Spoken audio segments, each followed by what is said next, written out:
classe ou uma fração de classe. E ser capaz de expressar um programa que corresponda aos interesses daquela classe ou fração de classe. Mas para isso é preciso construir relações. Porque senão é um grupo literário. Não tem capacidade efetiva de inserção na realidade. Os grupos literários são úteis, mas não politicamente. Politicamente são inúteis. A esquerda literária é politicamente inútil. Ele tem sentido como contribuição para a formação da cultura política de um período histórico. Mas se não construírem raízes sociais são politicamente estéreis, impotentes. E tem que ter sentido da realidade. Se você está construindo uma organização há 20, 10, 30, 40 anos, e ela continua reduzida a um grupo literário, alguma coisa está muito errada. Fracassou o projeto. Então, disto posto, nós estamos falando de uma esquerda muito fragmentada e com poucas raízes sociais. Então, isso produziu que, a partir de 2013, ela tenha perdido muito o norte. Está meio biruta a esquerda radical brasileira. Biruta é um termo que eu acho simpático, então vocês me permitam usá-lo. É menos severo, eu poderia encontrar outros adjetivos mais cáusticos. E o que eu quero dizer com que está um pouco desnorteado? Parece biruta de aeroporto. O problema é que junho de 2013 foi um processo muito contraditório, muito complexo. Teve muitos elementos progressivos, mas foi muito confuso. E, por outro lado, foi muito grande. Então, basicamente, a esquerda radical brasileira está dividida em dois campos. Há um campo que imagina que o impulso de junho de 2013 continua estabelecendo, dando a dinâmica da realidade política brasileira. É aquilo que nós podemos chamar uma espécie de teleologia de 2013. Na minha opinião, a expressão mais clara disso é o PSTU. Porque o PSTU tem a virtude de escrever com mais coerência, o que outros grupos compartilham as ideias, mas não têm a coragem intelectual de escrever e ser claro.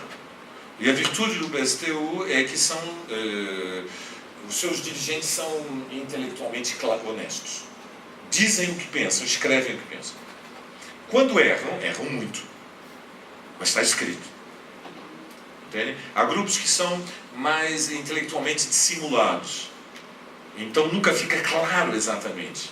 Mas vivem quase como uma espécie de satélites do PSTU. Há vários grupos no interior da esquerda do PSOL que são politicamente, intelectualmente, são satélites do PSTU. São versões, com desconto, mas são basicamente a mesma interpretação. Qual é a visão do PSTU? A direção do PSTU, que como sabem eu conheço bem, porque fiz parte dela durante 40 anos, me separei um ano. Ela elaborou a partir de 2013, a maioria da direção do PSTU, eu estava na direção e era contra essa visão, que se abriu uma situação pré-revolucionária no Brasil. Mantém esta visão. Então, isto é uma interpretação coerente. 2013 se produz um levante do qual participam uma parte importante do que é a nova classe trabalhadora, não participa a classe operária. A classe operária é a retaguarda do proletariado, mas é uma mobilização de trabalhadores, é uma mobilização operária e popular. Produz-se uma divisão dos setores médios se radicalizam para a extrema-direita, setores médios se radicalizam, se aproximam da esquerda radical.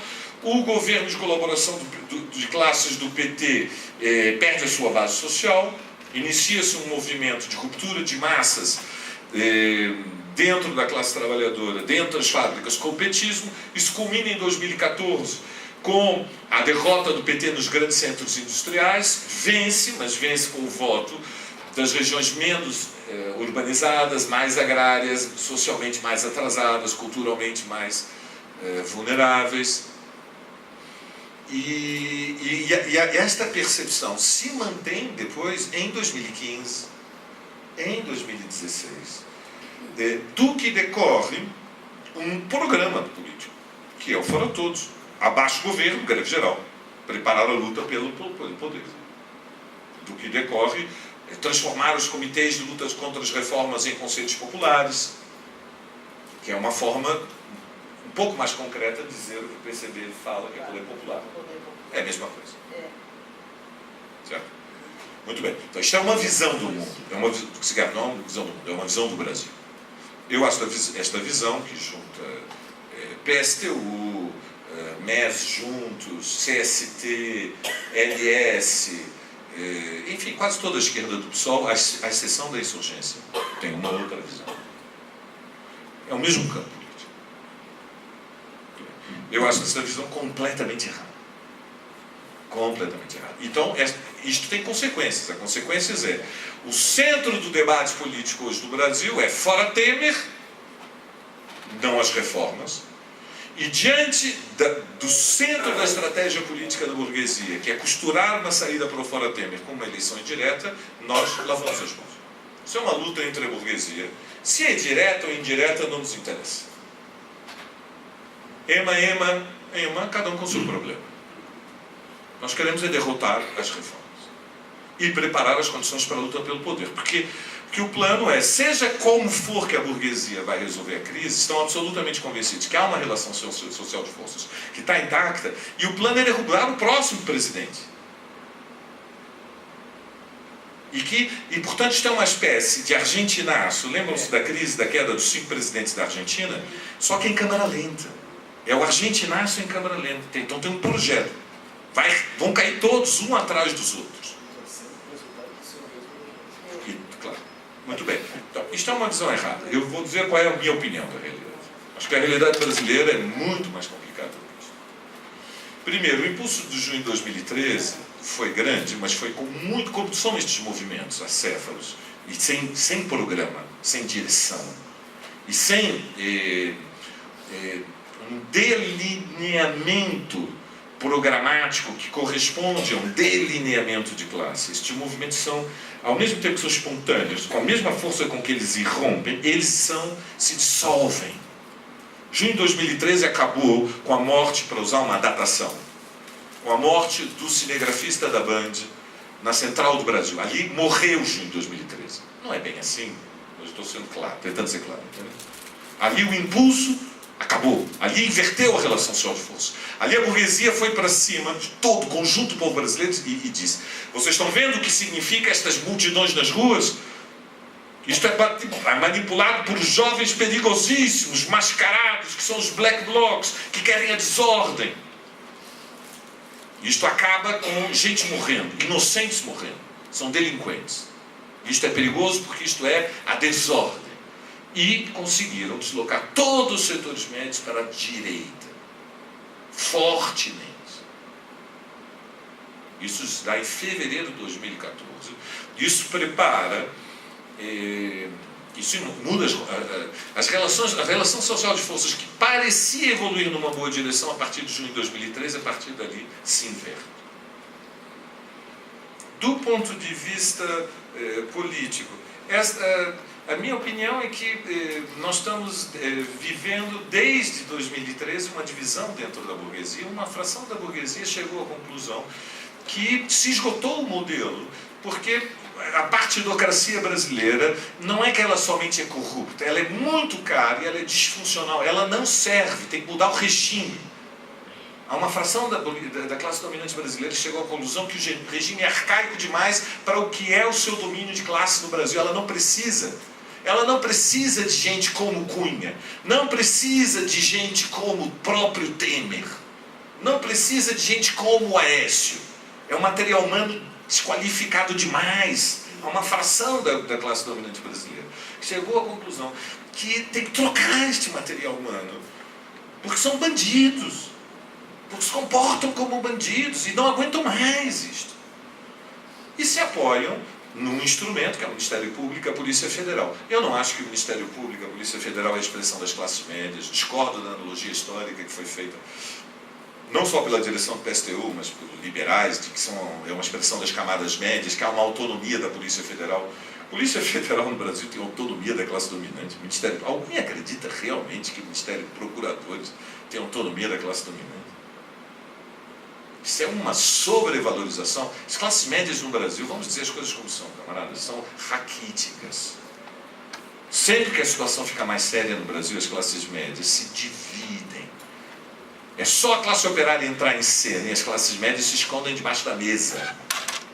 Essa é a realidade histórica, social do Brasil. Quando a classe trabalhadora se coloca em movimento, a classe média fica aterrorizada. Ela tem um peso, uma influência política, ideológica, que é desproporcional ao seu peso real.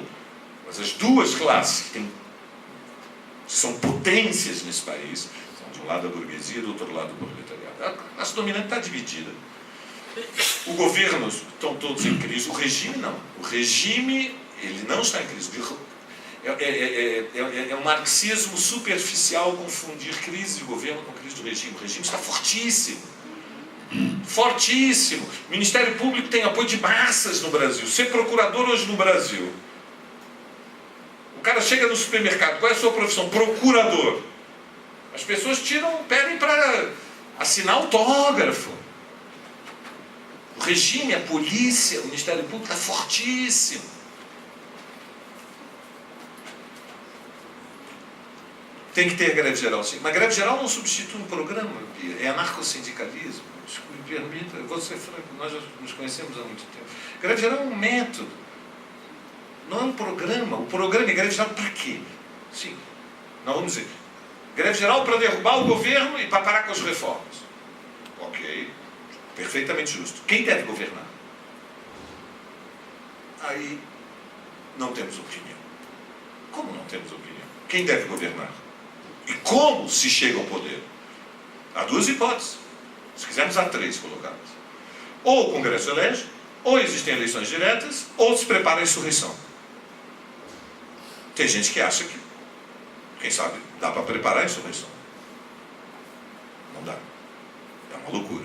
Análises superficiais e ultra-esquerdistas, voluntaristas, análises que não correspondem à realidade, preparam desastres, aventuras, ações irresponsáveis. E vai ter mortos. Por pouco não teve mortos na Marcha Brasília. E podia ter morto. E aí nós vamos dizer o quê? Foi uma vitória. Carregamos um morto. Não é vitórias quando nós vamos a uma manifestação e matam um dos nossos. Porque fizemos uma ação e não estávamos preparados para proteger aqueles que estavam fazendo as ações. Isso não é política revolucionária. Isso é anarquismo. Não é política marxista. Se é para fazer ações que são ilegais, tem que proteger as pessoas que vão fazer as ações ilegais. Tem que ter esquemas de segurança reais, não escudos de papelão e de plástico. Porque aí é guerra de brinquedos. Que não quer dizer que não tem que ter autodefesa. Tem que ter autodefesa, mas a sério. Ou então, não se prepara para fazer ações que não estamos preparados para responder ao que vai ser a ação do inimigo. Porque senão carregamos um corpo depois. Quem vai explicar para a família que ele morreu? Os dirigentes políticos não têm responsabilidades quando organizam manifestações? Expõem a militância a tiros? Compreendem como as análises têm consequência com a política? O que dá para fazer, o que não dá para fazer? Tem que ter responsabilidade. Então, eu acho que direta já é uma palavra de ordem com um papel subversivo imenso no Brasil. Não sei por que o Mazeu está contra a direta já. Diz que a direta já em 84 foi um golpe. Mazeu. O golpe foi a direção do MDB trair o movimento das diretas já e ir no colégio eleitoral. As diretas já não foram golpe. Foi isso que ele falou. Foi utilizado, foi isso que eu falei. Foi se assenhorar. Mas ficou pouco claro. Direta já foi uma mobilização, naquele contexto, a mais avançada e de massas que alguma vez tinha acontecido nesse país. 8 milhões, num país que tinha 40 milhões que tinham carteira assinada naquele momento, foram às ruas politicamente. E nós passamos 20 anos tentando levar as massas às ruas. E fazíamos, eram passeatas com 4 mil estudantes, da Praça Patriarca para a Praça Ramos ou para a Praça da Sé. E nunca conseguimos juntar mais que 10 mil. Anos. E de repente tínhamos 300 mil, 400 mil nas ruas. E depois 1 milhão. Foi imenso. Outra coisa é que a direção do PMDB aceitou o colégio eleitoral. Bom, agora cumpre um papel ainda, vou dizer as coisas como são, ainda mais progressivo. Não menos progressivo. Mais progressivo. Sabem por quê? Porque os setores da burguesia que são contra o colégio eleitoral, que é a eleição indireta, são ultraminoritários. A esmagadora maioria da burguesia é a favor de eleger o próximo presidente. Aonde? Congresso Nacional. E não é Rodrigo Maia. Se fosse Rodrigo Maia, solução, eles já tinham fechado. O problema é que não encontraram o nome que permite solidificar o bloco. Rodrigo Maia é um personagem completamente descartável do ponto de vista da história. Entende? Então eu acho que diretas cumprem um papel enorme. E acho que é uma infantilidade, é deseducativo, é desagregador, é um ultra-esquerdismo infantiloide, opor mobilizações das diretas com greve geral. E sabem o que aconteceu ontem no Largo da Batata? Todos os artistas que subiram no palco fizeram questão de tirar uma foto com cartaz dizendo: eu defendo a greve geral contra as reformas. Sim, mas saibam que 90% da esquerda radical brasileira se recusou ir ontem ao Largo da Batata, que é uma vergonha. Essa é a minha opinião.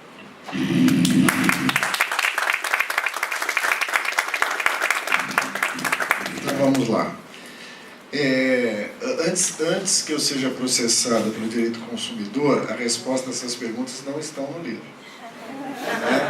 Talvez no próximo, né? Mas nesse a capacidade mediúnica não chegou a tanto. Veja, uma das coisas interessantes e do bom momento do PCB é que ele tem polêmicas intensas, né? Então, um dos capítulos do livro é exatamente a discussão sobre o papel do PT e a Revolução Burguesa no Brasil. E eu acho que é um texto que debate com as questões que o Mazeu colocou, né? Eu estou convencido que o PT tem um papel nesse fechamento de ciclo. Ele responde a uma questão, né? Ele responde, de certa forma, àquela questão em aberto dessa incompletude da Revolução Burguesa. Ela encontrou o seu termo ali. Veja, não quer dizer que ela está resolvida nas questões de fundo, mas talvez ela prove que essas questões não são resolvíveis, a não ser no horizonte de uma revolução socialista, né? E nesse sentido, o papel do PT ele é muito complexo, né? No sentido de que ele tem que ser entendido na sua processualidade. Ele pode ter cumprido esse papel, mas ele, de certa forma, teve que viver um processo para cumprir esse papel, do qual foi essencial derrotar a esquerda do PT, né? Esse vir a ser não foi a materialização de uma essência, ele foi uma luta política. E nessa luta política, a esquerda teve que ser derrotada. O episódio de expulsão da convergência é parte desse processo. Mas vamos lembrar que isso que a gente viveu agora, nesse último encontro do PT, é resultado, por exemplo, da destruição da democracia interna do PT pela substituição desse incrível PED, processo de eleição direta, em que, na verdade, adequa-se à máquina partidária às regras da institucionalidade que o PT inicialmente queria destruir. Substitui a democracia dos núcleos, dos encontros, da militância, por campanhas eleitorais que reproduziam dentro do PT muitas das coisas que agora a gente está vendo sendo denunciados na estrutura geral da sociedade, né? Então, me interessa muito essa processualidade, quer dizer, como que as coisas vão se impondo, né? E nesse texto específico sobre a Revolução Burguesa e o PT, eu me encaro muito na reflexão do Florestan. Mas é nisso que está o nosso rico debate, né? Esse caráter da autocracia burguesa no Brasil é um caráter estrutural, vamos chamar assim. Mas ele tem que ser construído, constitutivo durante a história. Por exemplo, ele assumiu a forma da ditadura. Mas a forma da ditadura esgotou-se, ela teve que se transformar. O que foi o processo de democratização? Veja, se a gente critica aqueles que acreditavam que essa forma democrática era mais do que era, também a gente não pode dizer que essa forma democrática não era uma forma diversa do que era a forma ditadura. Por que eu acho que essa discussão é interessante para o Devir, né? Porque eu acho que a forma atual dessa democracia deixou de ser eficaz para os interesses da acumulação de capitais no Brasil. E parte da burguesia, né? E aí, concordando com o Valério, está buscando uma nova forma. E tem um problema. Não é consensual na burguesia. Por quê? Porque esse choque de interesse não é um mero choque sobre opção de formas. Ele pode criar um vácuo, um vazio onde a classe trabalhadora pode entrar, né? Qual é essa forma? É difícil a gente antecipar, né? Eu acho que é difícil. Assim. Um dos elementos daquela entrevista que eu me referia da Globo News, eles diziam o seguinte: a reforma vão sair, não vão sair como nós queríamos, não vão sair, mas o grande problema é que essa instabilidade impede a verdadeira negociação de longo e médio prazo sobre o modelo institucional do Brasil. O que eles estão dizendo com isso? O que é esse longo e médio prazo do modelo institucional do Brasil?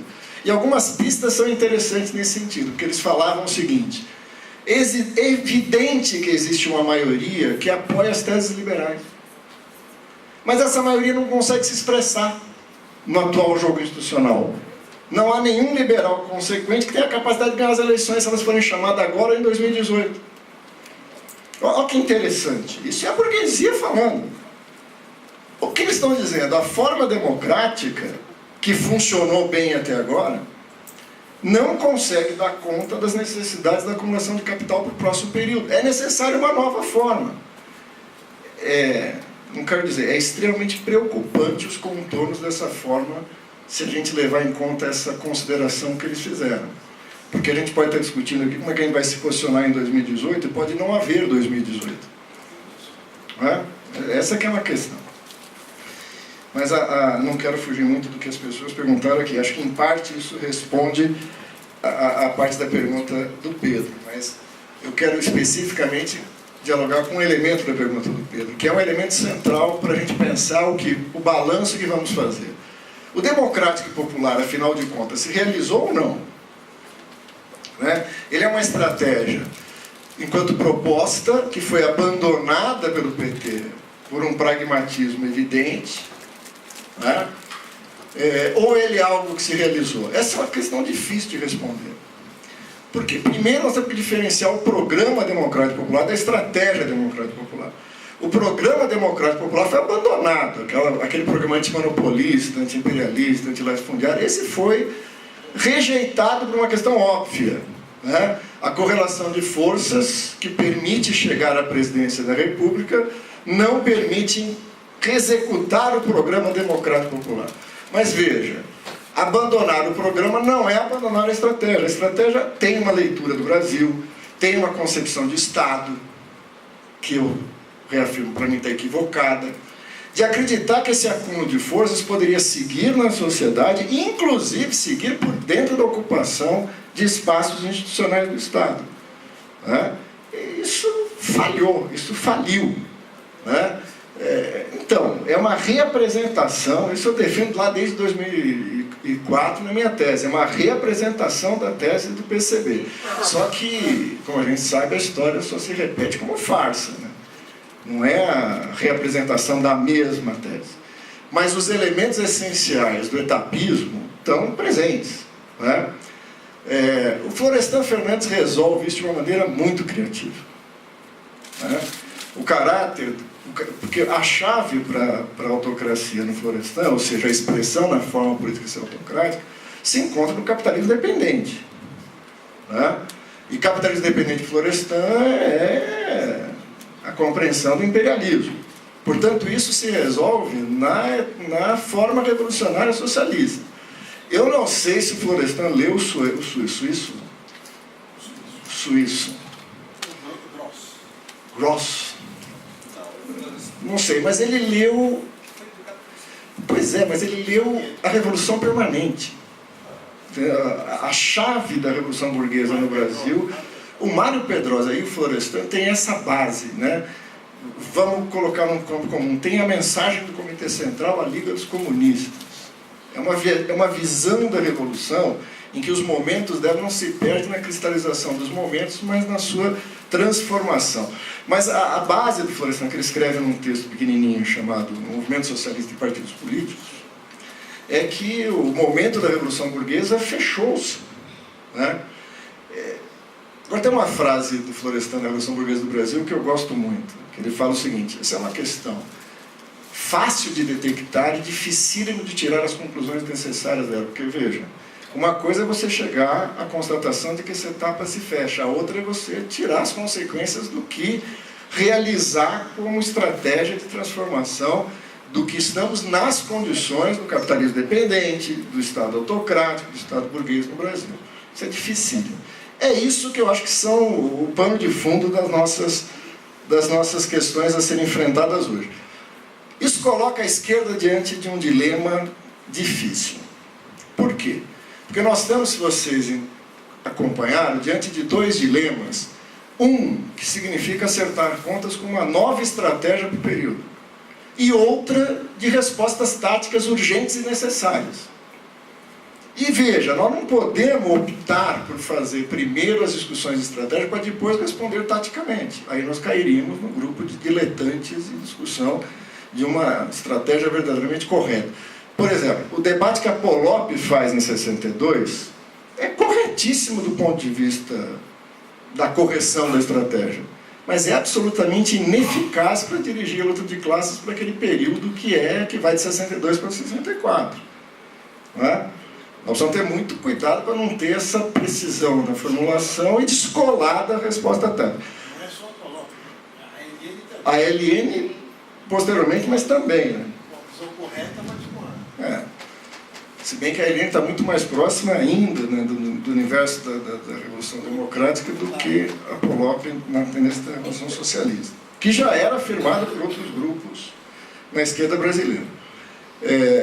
Mas veja, o outro erro é a gente dizer o seguinte: bom, essa é uma questão delicada que certamente teremos que resolver, mas como não vai ser agora, vamos para a tática. E aí o papel de biruta é perfeito, porque a gente vai respondendo a questões táticas e sendo levado ora para uma posição, ora para outra. Né? Isso é algo muito complicado e que coloca a esquerda numa dificuldade enorme. Veja, a Virgínia, nesse debate que eu me referi agora recentemente, foi acho que sexta-feira agora, ela sintetizou os desafios táticos em 4 pontos. Né? A Virgínia Fontes. Que, veja, não tem grandes divergências entre nós. Ninguém nega que nós temos que ter uma centralidade no movimento que leva à resistência contra as reformas. Né? Ninguém nega que isso tem na greve geral uma centralidade. O que nós conseguimos avançar na greve geral dia 28 é muito mais do que a gente conseguiu avançar em várias sequências de manifestação. Então, contra as reformas e a greve geral, sem dúvida, são 2 pontos que nos unem. O terceiro é o fora Temer. Mas por que ele está? Por que ele não é primeiramente fora Temer? Porque todo mundo aqui tem clareza que o Temer é um peão nesse esquema, que ele pode cair, mas nem as reformas, né? Nem essa questão mais estratégica do Estado no Brasil cai com ele. Ele pode ser substituído e as reformas passarem. Né? Tem uma certa autonomia, vou falar um pouco sobre isso. Mas é inegável que hoje a luta tem um alvo, que é o governo que implementa e representa essas reformas, né? E que está fragilizado. Espero que a esquerda não tenha perdido o bom hábito de bater aonde o seu inimigo é frágil. Né? Então, se é uma fragilidade, se agora ele pode cair, então vamos ajudá-lo. Né? Ele falou que só sai morto. Quem sou eu? Contrariado. Né? O quarto ponto é a nossa polêmica, né? Que são as eleições diretas. Vamos fazer alguns ajustes nisso. O primeiro ajuste necessário a fazer é que nós devemos chamar eleições gerais. Eleições diretas é uma questão de trocar o presidente. Isso é um problema deles fundamental. Nós temos que entender essa crise como uma crise mais ampla.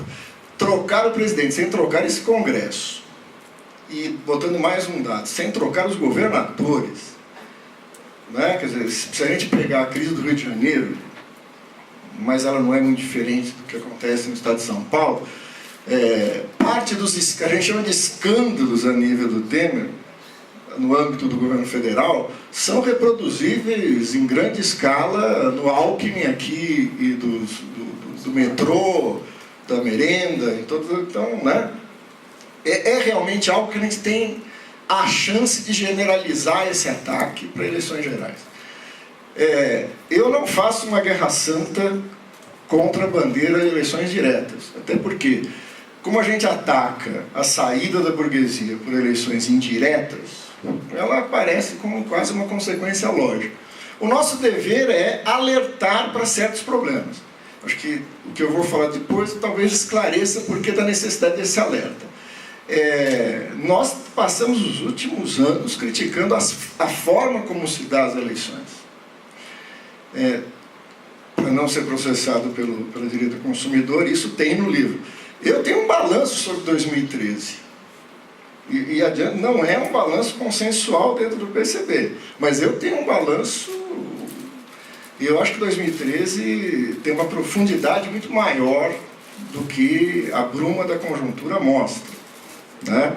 Sem ilusões, ele é confuso, ele é disperso, né? Mas ele tem uma dimensão que nos alerta para questões muito mais profundas, né, que deveriam refletir para a questão de via, para a questão da estratégia, uma série de elementos, né? Também me incomodava muito uma posição de segmentos da esquerda de repente atacar 2013 como se fosse a desordem, né, o caos, e deixe que os adoradores da ordem façam sua defesa. Eu fico muito contente quando certas coisas fogem da ordem, né? Mas há evidentes limites em 2013. Né? Eu sou contra aquela visão paranoica de certos segmentos do próprio petismo que acha que 2013 é um plano arquitetado para criar movimentos de massas que acabaram se expressando em 2015 e que levaram ao impeachment. Né? É ridículo. A direita teve que construir uma alternativa por fora de 2013. Ela tentou capturar 2013 no momento em que 2013 acontecia, mas não conseguiu. Ela não conseguiu. Ela não conseguiu domesticar 2013. No Rio de Janeiro isso foi claro, entre a passeata que quase nos botaram para correr, mas não conseguiram, e a passeata seguinte, onde tinha gente tentando fazer a mesma coisa e se diluiu. Os Camisa Amarela, o festival de quiterice que tomou conta do Brasil, tem outra característica muito distinta de 2013. Né? É o oposto. Então, não é a mesma coisa. Agora, o dilema da esquerda é que das três posições, vamos tentar sintetizar dessa forma para não estender muito, tem três posições que são correspondentes a interesse de classe em grupo, ainda que sejam heterogêneas, que se dividem entre si, mas tem pontos de unidade. A classe dominante brasileira diverge sobre a forma de conduzir, quem conduzirá essa transição para uma nova forma política. Mas não discorda do que fazer, no momento. Isso não é um plano que surgiu com Temer. Se você pegar o conteúdo das contra-reformas, o grupo de trabalho, não lembro exatamente como é que chamava esse grupo, a Sara Grânima, que tem até um slide que mostra. Grupo de trabalho sobre geração de renda, emprego e previdência. Acho que era esse o nome do grupo. Não foi no FHC, foi no governo Dilma que se juntou empresários, governo e federações dos trabalhadores em todos os níveis e que acordaram um diagnóstico sobre a reforma da Previdência, a reforma trabalhista, etc. Isso em 2015, não é governo Temer, é governo Dilma. O segundo governo Dilma. E veja, o grupo de trabalho apresenta isso como resultado em 2015. O decreto que cria o grupo é 2015. Mas isso já vinha sendo construído. Quando você vai ler, é que os slides da Sara Grânima são educativos, quem construiu essa proposta? Aí ela vai lá no site, por exemplo, da Confederação Nacional da Indústria. A Confederação Nacional da Indústria tem um projeto para o Brasil, projeto estratégico para o Brasil, 2016-2018. Está lá, reforma da Previdência, reforma trabalhista, reforma institucional, reforma política. né? Ajuste fiscal, está tudo lá. Aí você vai na FEBRABAN, tem lá documentos que pontuam exatamente isso. Na BIMAC, veja, a BIMAC é uma das organizações empresariais que está batendo no Temer. Mas está lá, a necessidade impreterível de... A BIMAC é a Associação Nacional dos Produtores de Máquinas, né? Associação Brasileira de Produtores de Máquinas. Ataca o Temer, mas defende a reforma da Previdência, a reforma trabalhista. Então, nesses pontos, você tem um programa. Né? Aonde está a divergência deles? Se é por direta, se é por indireta, se é com Temer ou se é sem Temer, eles discordam sobre isso, isso não é uma pequena discussão. Ora, tem um centro no Brasil, é incrível como a gente faz as análises e esquece que existe centro no espectro político. A burguesia vende uma imagem, acho que a gente não deve comprar, que a esquerda se apresenta nessa alternativa com o Lula em 2018. Mas a esquerda não apresenta isso, quem apresenta isso é o centro. E o centro tem, na luta por eleições diretas, o centro tático, mas programaticamente, o que se propõe? Tudo bem, qual é a proposta para o Brasil nisso? Né? Evidente que aí tem o caráter oportunista dessa pequena burguesia política. Ela não vai expressar o seu programa. A reforma da Previdência, a reforma trabalhista. Seria ótimo para a alternativa desse centro da pequena burguesia política que as reformas fossem aprovadas agora pelo Temer, para o Lula chegar em 2018 e fazer o que fez em 2002. Não vamos mexer no passado e a partir daqui vamos botar o Brasil para voltar a crescer. Né? Essa é a proposta do centro, é a proposta da pequena burguesia política. Obscurecer essa luta contra as reformas, ainda que a agite na tática, mas ela não tem consequência com essa proposta. Daí não me surpreende nada que o discurso do Lula seja o discurso que ele fez no encontro do PT. Né? Barrar as reformas é uma palavra agitativa, não é um programa. Quando você vai para o programa de fato, trata-se de recompor a aliança, de crescer, né? Retomar a ideia de um desenvolvimento, com geração de renda. É o núcleo do programa democrático e popular no governo. É isso que diferencia ele do programa democrático popular histórico ao programa popular democrático de governo. Né? É uma alternativa, veja, ela pode voltar a ser uma alternativa real. Qual é o problema dessa conjuntura? Qual é a nossa posição? A posição da esquerda tem que ser a expressão da posição de classe, ela não pode ser a posição da esquerda. Se a gente quiser apresentar a posição da esquerda, é fácil, não tem muita divergência entre nós para apresentar eixos gerais de um programa. Mas ela tem dificuldade de mover um segmento considerável da classe para essa alternativa programática de esquerda. Se eu pudesse resumir o papel da esquerda nesse momento, é exatamente criar as condições para apresentar esse programa, para que segmentos da classe possam ser disputados com o centro. Vou ser um pouco mais pessimista. Eu acho que parte da classe foi ganha para o programa da direita. Debate com o Marcelo Braz, que escreveu um livro sobre Portugal, o Bloco de Esquerda e o Partido Comunista Português chegam a uma conclusão dramática. Parte da classe operária portuguesa foi ganha para a ideia de que Portugal vive acima das suas possibilidades, que tem que fazer um ajuste, que sem uma reforma da Previdência não é possível. E veja, isso não é a extrema-direita ou os segmentos empresariais. Se a gente entender que a ideologia burguesa só funciona quando ela se universaliza, quando ela se apresenta como ideia da própria classe que ela explora, a gente perde aonde ela é eficaz. Parte da classe trabalhadora brasileira foi ganha para esse projeto. O operariado para onde? Então, Na força sindical? Veja, essa é uma outra questão. As pessoas costumam fazer isso na forma de uma constatação de uma tragédia, né? Parte da classe trabalhadora continua sob a orientação da CUT e da força sindical. Isso já é interessante, porque na perspectiva de classe que eu falei, um estaria na posição da burguesia, outro estaria na posição do centro. Mas não é de se estranhar isso. Nós vemos de um longo período de hegemonia dessa proposta reformista diante da classe. Né? Seria estranho um deslocamento. Mas aí eu não sou tão pessimista. Segmentos da classe estão se deslocando. Agora, eles não vão constituir uma alternativa se a esquerda não for capaz de se apresentar como alternativa para esse segmento que se descola. E o risco é que, se a esquerda não se apresenta, parte disso que descola da posição centrista pode ir para a direita. Nas eleições de 2014 foi.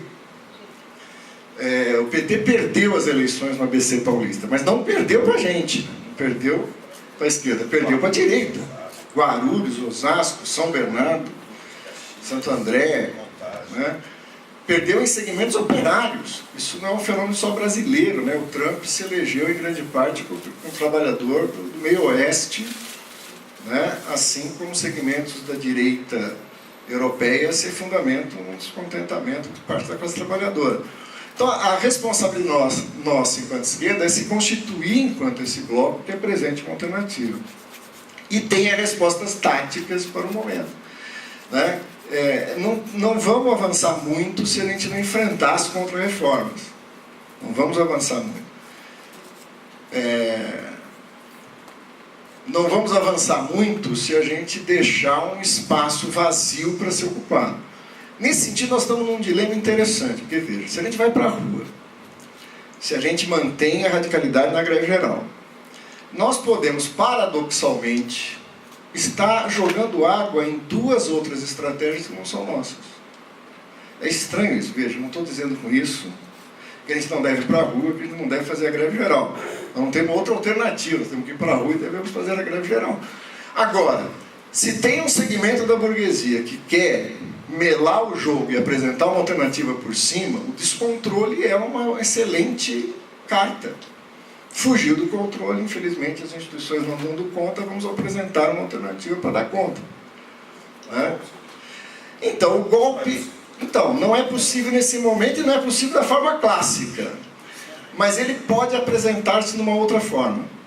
Né? Ele pode se apresentar na forma de... Porque esse modelo institucional novo, nas características do Brasil, tem que ser por cima. Ele tem que ser imposto.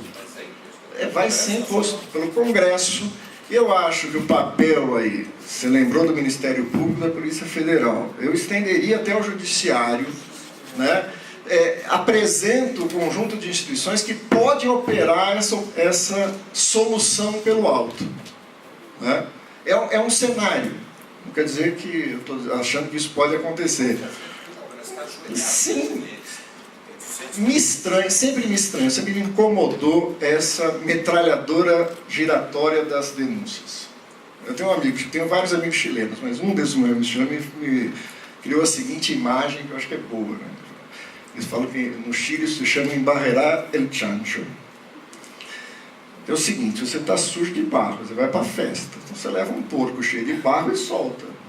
Vão tentar pegar o porco, ao final vai estar todo mundo embarreirado. Né? A quem interessa acabar com todas as representações e expressões do sistema partidário que sustentou a República Burguesa no Brasil até agora? Alguém tem uma alternativa acima disso. Não são os militares. Não são. Então quem é? Né? Eu acho que é um segmento do Estado que está movendo a partir dos interesses desse segmento que quer essa nova forma institucional e precisa dela. Né? Mais do que isso, a gente não tem como materializar. Mas que não é... Muita gente dizia, não, a Lava Jato é um esquema do PSDB. Não é. Não é isso. Não é. Não pode ser. Se fosse... Veja, não deu para fazer pela República do Paraná, então vamos fazer através do FAQIM. É muita ilusão a gente achar que esses segmentos não se articulam em alguma ponta. Né? Eu acho que eles se articulam no âmbito do Estado. Eu trabalho... Isso está no livro. A crise econômica existe, a crise política é uma evidência e consequência da crise econômica, mas nós não estamos numa crise de Estado, ou naquilo que o Valério denominou de uma crise de regime. Mas a crise de regime tem que se expressar numa crise de Estado. O Estado brasileiro não está em crise. E eu encerro dizendo isso. Né?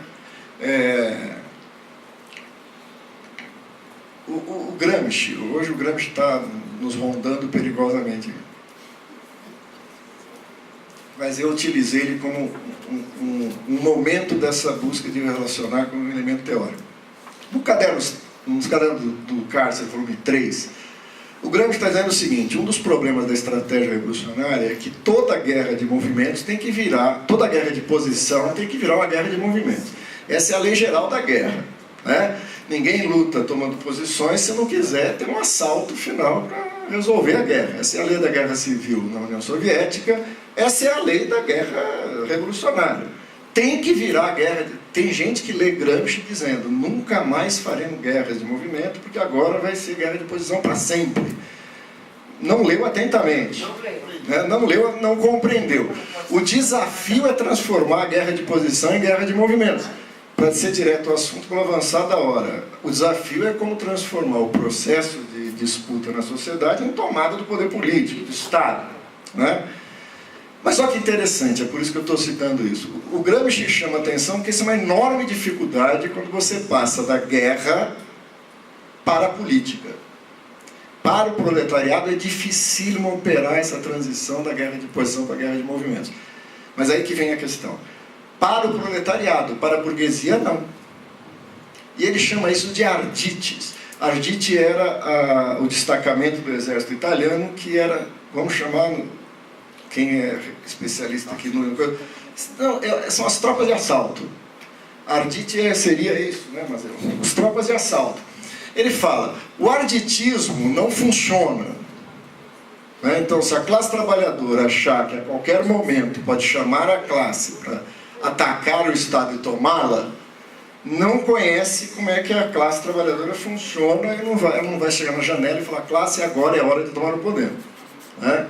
Mas veja, olha que interessante, se os trabalhadores têm essa dificuldade, a burguesia não tem. E não tem por quê? Porque em tempos de paz pensaram na guerra. Olha que interessante. Né? A burguesia constrói sua hegemonia sem nunca abrir mão dos seus instrumentos de coerção. Por quê? Porque toda hegemonia burguesa é instável, temporária, porque ela só pode existir até que o proletariado entre em movimento e coloque em risco seus interesses econômicos corporativos. Por isso o Estado burguês combina, isso ele está descrevendo, veja, não é na ditadura, ele está descrevendo no Estado parlamentar democrático. A burguesia abre a disputa de hegemonia mantendo seus instrumentos de coerção. Por isso que, para mim, a resolução desse período conjuntural não pode ser uma surpresa.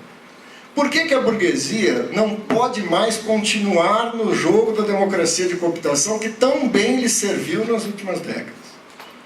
Porque a crise do capital ameaça colocar o seu padrão de acumulação em risco.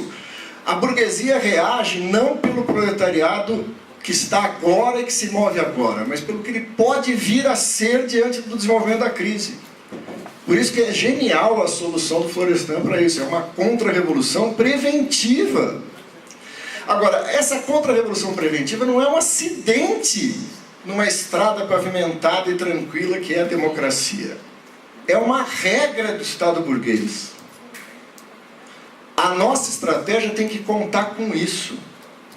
E não com a ilusão da democracia ou com a ilusão da possibilidade de atacar o Estado burguês, independente da condição que nós estejamos na conjuntura. Muito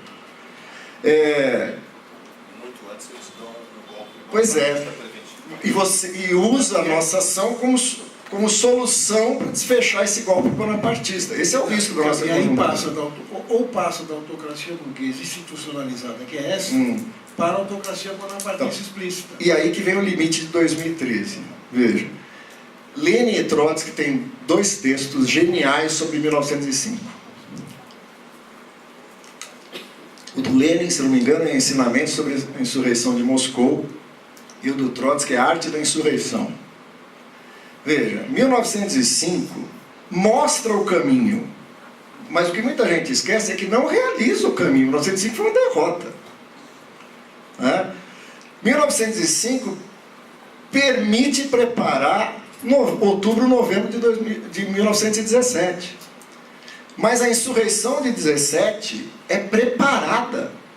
Ela é uma insurreição dentro de uma estratégia. Veja, tem toda uma conjuntura que propicia o desfecho. mas ela não é um ponto estranho dentro da estratégia bolchevique. Né? O que eu estou querendo dizer com isso? A constatação de 2013 é a possibilidade de uma insurreição, mas não gera as condições para a sua realização. E no quadro brasileiro, muitas questões precisam ser respondidas antes que esse desfecho possa ser constituído. Nós precisamos superar a dicotomia entre a insurreição sem base ou as bases sem insurreição. Né? Quer dizer, o grande acúmulo de força que constitui um apoio operário, mas que nunca se resolve com um desfecho. Ou um desfecho que prescinde dessa construção política junto com a classe. Essa é a equação que nós temos que realizar a superação na prática. Esse é o desafio da esquerda para o próximo período. Em parte se joga agora, mas em parte se joga no período que se abre. Por isso que é difícil dizer isso, mas a gente tem que não ser tão ansiosos com a conjuntura como está dando agora. Nós estamos muito mal colocados na conjuntura para uma solução proletária para esse impasse. A solução vai girar em torno das alternativas burguesas, seja a substituição do Temer, seja, como dizia o Barão de Tararé, tudo pode acontecer, inclusive nada, ou seja, o Temer pode chegar e permanecer, ou a constituição de um modelo institucional alternativo para o próximo período. Isso no campo da burguesia. No campo da pequena burguesia, uma reminiscência da democracia de cooptação. Por que a democracia de cooptação pode ocupar um espaço? Porque ela tem um espaço. O Florestan descartava a democracia de cooptação como possibilidade, por enfatizar os aspectos estruturais no que ele estava certo. E ele acertou no curto prazo. Mas ele errou na possibilidade da democracia de cooptação responder àquilo que ele chamava da solução dos problemas da hegemonia da burguesia. O PT operou a democracia da cooptação e foi bem sucedido. Não é pouca coisa 13 anos de governo. Ele operou isso, tem bases para isso funcionar. Isso pode ser representado. Né? A questão é até quando a esquerda deixará de se apresentar como a outra alternativa dentro dessa disputa, tendo que optar entre a democracia de cooptação ou a submissão à alternativa autocrática que a burguesia vem a nos impor. Isso quer dizer que o trabalhador ainda tem uma tarefa antiga, né? Gigantesca, que é zelar a verdadeira vitória, parodiando aí o Marx, não é a gente ganhar as próximas eleições ou evitar as reformas. É dar um pequeno passo na direção da autonomia e da independência de classe, programática, organizativamente, na consciência da classe. Isso vale mais do que uma vitória imediata que a gente possa ter nos elementos conjunturais. De onde vem essa minha certeza? E aí eu encerro. É que a classe ainda não entrou na cena, mas ela vai entrar.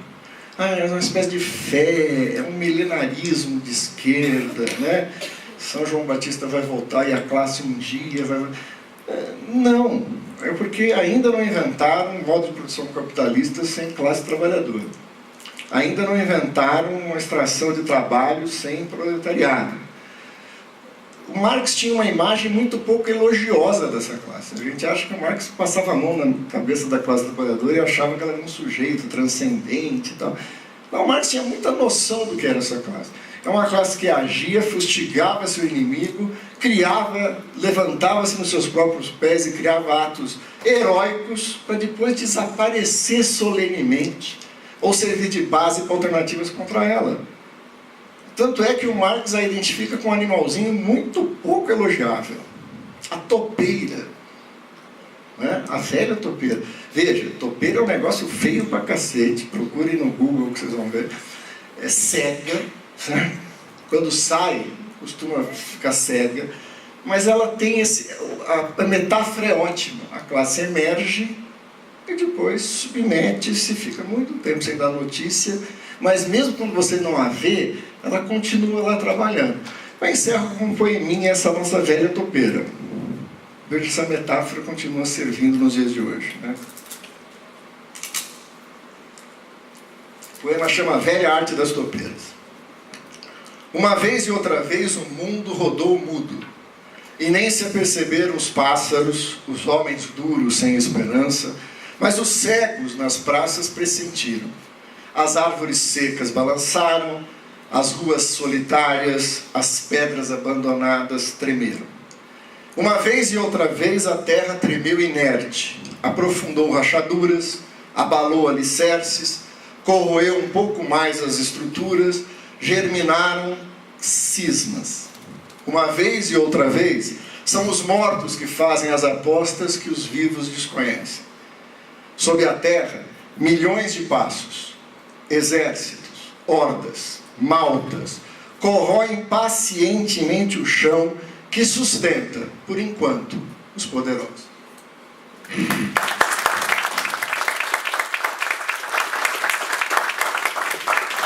Bem, a gente está encerrando essa belíssima noite de questões, de debate para todos nós. Agradecer a vocês que vieram a esse debate, agradecer o Valério, o Mazeu e, sem dúvida alguma, o Mauro por estar conosco aqui. E, sem dúvida, vamos continuar na ação e com os nossos debates para avançar a nossa luta. Obrigada para todos. Obrigada.